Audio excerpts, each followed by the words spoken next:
This shit is real deal, but is this still me? Napatagal ang pagbalik nitong si DLG. Par malayo ang agwat kung di mo feel me.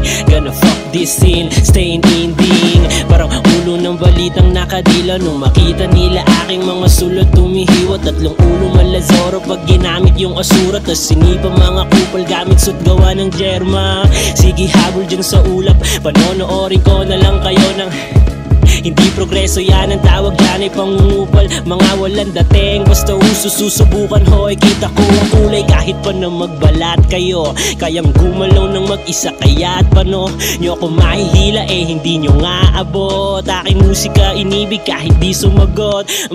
So many talented and honestly a lot, guys. You can deny it that they only need a spotlight. Just keep rolling till we got it on the right time. Different pathways but we're fighting absolutely same like. Now what's the point on choosing me hating over loving? The way you look you prove it, don't need another explanation. Ginagawa ko di nyo kaya yun ang di maamin. Kadala pagsabog parang si Kuya B pag nasa housing.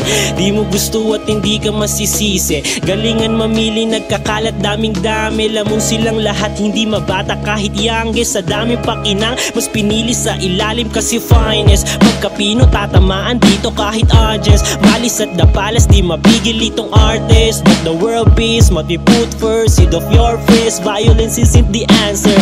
Daming magaling pero gustong maging iba. Maraming paraan kaya lagi mong isalba. Hindi bawal akbayin yan kahit pa na mag-isa. Huwag baguhin ang sarili para lang maging sila.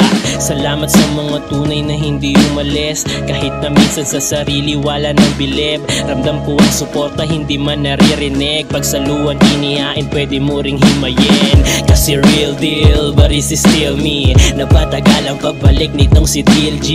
Par malayo ang agwat kung di mo feel me. Gonna fuck this scene, staying indie. Haha.